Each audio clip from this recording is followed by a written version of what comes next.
नमस्कार मित्रों, आपका मेरे चैनल व्याकरण बाय डॉक्टर पद्म स्नेहा में स्वागत है।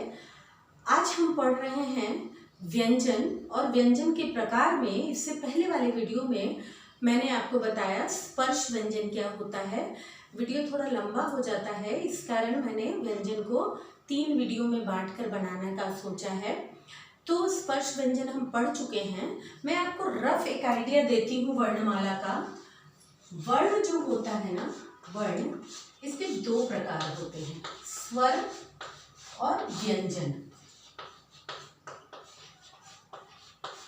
स्वर के भी 3 प्रकार होते हैं, व्यंजन के भी 3 प्रकार होते हैं। एक होता है स्पर्श, दूसरा होता है अंतस्थ और तीसरा होता है ऊष्म। स्पर्श व्यंजन हम पढ़ चुके हैं, क से लेकर म तक, पवर्ग के म तक स्पर्श व्यंजन होता है। मैंने आपको बताया था क्योंकि जब हमारे कंठ से हवा निकलती है तो जिह्वा का यहाँ वहाँ जहाँ मुख में स्पर्श होता है, उसके कारण इन ध्वनियों का, इन वर्णों का उच्चारण होता है। इस कारण इसे स्पर्श ध्वनियाँ कहते हैं। अब हम आते हैं अंतस्थ पे। हमारा दूसरा व्यंजन का प्रकार है अंतस्थ। चलिए हम अंतस्थ व्यंजन हम समझते हैं। अंतस्थ क्या है? म तक आ गए तो उसके बाद प फ ब ब म, प फ ब भ म। उसके बाद क्या आता है? मुंह से सीधे निकलता है य र ल व। सही समझा आपने बच्चों? इन्हीं चारों वर्णों को अंतस्थ व्यंजन कहते हैं। अंतस्थ व्यंजन उन्हें कहते हैं जब हमारे कंठ से बिना रोक टोक अंदर से जो ध्वनि है, अंदर से जो हवा है, बिना रोक टोक अगर निकले मुख से तो उसे अंतस्थ व्यंजन कहते हैं। आप उच्चारण करके देखिए, य र ल व, ये सब का उच्चारण होता है, बिना ध्वनि कहीं रुकती नहीं है। उसमें भी य और व का उच्चारण। अब आपको ऐसा लग रहा होगा ना कि आपने ये परिभाषा कहीं सुनी है। बिल्कुल सुनी है।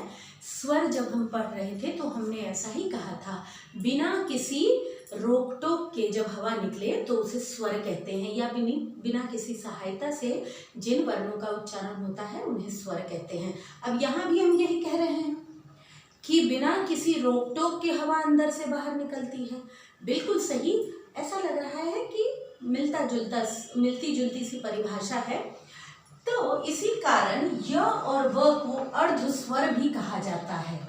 अर्ध स्वर, अर्ध मीन्स आधा स्वर, क्योंकि इनके भी उच्चारण में ध्वनि जब अंदर से बाहर मुख से निकलती है तो उसके, जब हवा निकल रही होती, हवा के कंपन से ध्वनि का एक्चुअली उत्पन्न होती है ध्वनि। इसी कारण मैं बार बार कहती हूँ, हवा जब हमारे अंदर से, हमारे गले से जब हवा निकलती है तो इसमें किसी का सीधे बिना बेरोक टोक निकलती है, इसलिए इसको अर्ध स्वर भी कहते हैं। य और व को, इनका उच्चारण मिलता जुलता स्वर से होता है। ये हो गए अंतस्थ व्यंजन, इसीलिए इन्हें अंतस्थ व्यंजन कहा जाता है। अंतस्थ। अब हम आते हैं ऊष्म व्यंजन में। ऊष्म व्यंजन कौन कौन से हैं? इसके आगे के चारों जो व्यंजन हैं उसे, जैसे ये तालव्य श, मूर्धन्य श, दंत स, ह, इन चारों को ऊष्म व्यंजन कहते हैं। अब आपको मैं बताऊं कि इन्हें ऊष्म व्यंजन क्यों कहा जाता है। सिंपल सी बात है, ऊष्म का मतलब है गर्माहट। इनके बोलते हुए जीभ जो है ना, मुंह में ऐसे रगड़ खाती है, और रगड़ती भी जब हवा बाहर निकलती है तो जब आप हाथ अपने मुंह के आगे रखेंगे ना और ऊष्म व्यंजनों का उच्चारण करेंगे तो आपको गर्माहट महसूस भी होगी। जैसे इसका, यहाँ इस श में जीभ तालु से, तालव्य से रगड़ती है, जैसे श, श, स, स, ह, श, श, स, ह, श, श, स, ह। अब मैं बताती हूँ, ये तालव्य है, इसको तालव्य श कहते हैं। तालव्य, तालु से इसका उच्चारण होता है, मुंह के ऊपर से। श श श शाम, ये मूर्धा है। मूर्धा मैंने आपको बताया था, हमारे जो मसूड़े होते हैं, हमारी जो दंत पंक्ति होती है ऊपर की, उसके ऊपर का जो भाग होता है जस्ट, उसको मूर्धा कहते हैं।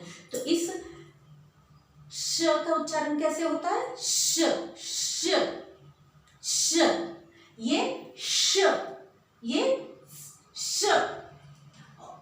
तो इसे मूर्धन्य स, मूर्धन्य, मूर्धन्य श कहते हैं। और ये है दंत स, दोनों दांतों के बीच में जिह्वा का स्पर्श से इसका उच्चारण होता है स स।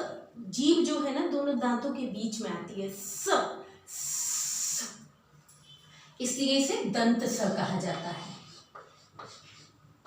और ये है ह ह। ह को आप जब ह भी बोलेंगे तो देखिए आपके हाथ में गर्माहट महसूस होगी, हवा रगड़ खाती हुई निकलती है, जिससे हमें गर्माहट सी महसूस होती है। इसीलिए इन चारों को ऊष्म व्यंजन कहते हैं। इस वीडियो में इतना ही। वीडियो बहुत लंबा हो जाता है, व्यंजन एक बड़ा विषय है, इस कारण मैंने इसको छोटे छोटे टुकड़ों में बांटकर बनाना सोचा, ताकि आपको देखने में, समझने में और अलग करके समझने में भी सुविधा हो। इस वीडियो में इतना ही। हमने समझा व्यंजन, अंतस्थ और ऊष्म व्यंजन। अंतस्थ क्या है? य र ल व, इसे अर्ध स्वर भी कहते हैं। ऊष्म क्या है? ऊष्म है श श स स और ह। इन चारों को हम ऊष्म व्यंजन कहते हैं। थोड़ा कठिन है इसका उच्चारण, इसका तो उपयोग भी बहुत कम होता है, लेकिन फिर भी उच्चारण अगर आप अभ्यास करेंगे तो इसका उच्चारण भी समझ में आने लगेगा। ठीक है, इस वीडियो में इतना ही। धन्यवाद।